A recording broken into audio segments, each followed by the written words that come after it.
going to make chicken stock, and what we have here is a couple of carcasses left over of some roasted chicken. So they're fresh, they're not frozen. If you do have them frozen, please thaw them out and it works better. What we're going to do is we're going to put them in a pot and to start our stock, and we're going to use cold water.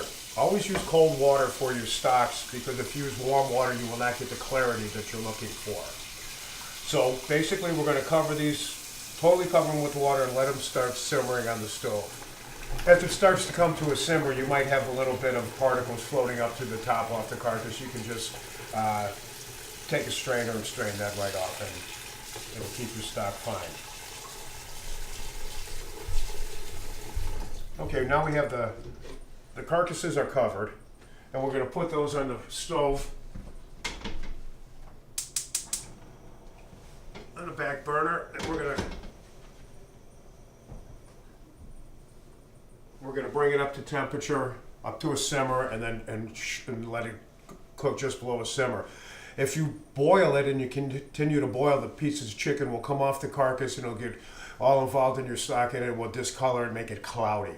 And you always want to clear stock for your soups. You can also buy chicken stock in boxes in grocery stores or cans. You want to look for ones that are low in sodium and have chicken as the first ingredient.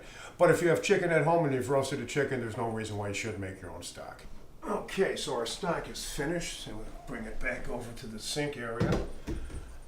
Now at this point, get your trusty tongs, and we'll pick out the basic element that got our stock going, the chicken carcasses. Okay, and what I'm going to do is I'm going to set them on a plate here, and I'm going to let them cool down and see what we can get off this in terms of meat. Now this bowl that we've been hanging around with all day is finally coming to use. We're going to put all the vegetables in there. Put a little bit of salt. And we're going to return this to the stove so that we can get the flavor of the vegetables cooked into it and give us more flavor.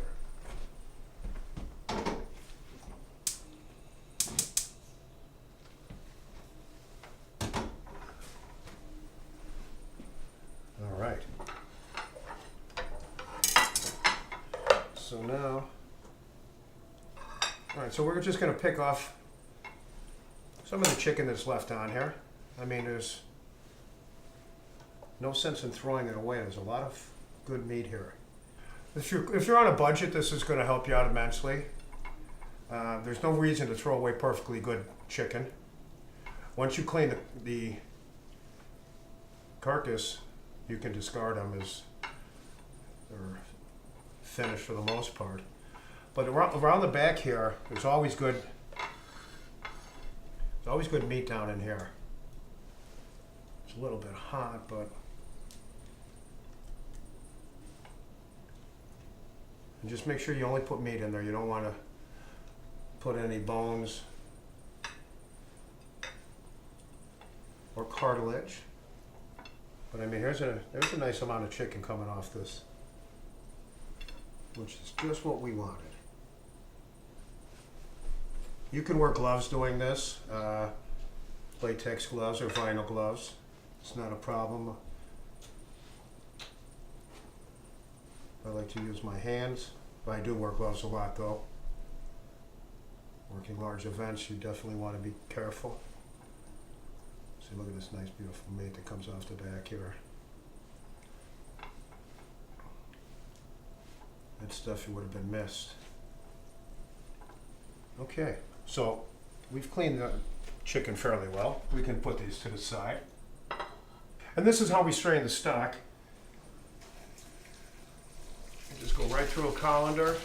You can use a china cap, whatever you want. And you have a wonderful, wonderful product. And this was all stuff that you would have normally thrown away. Just remember that.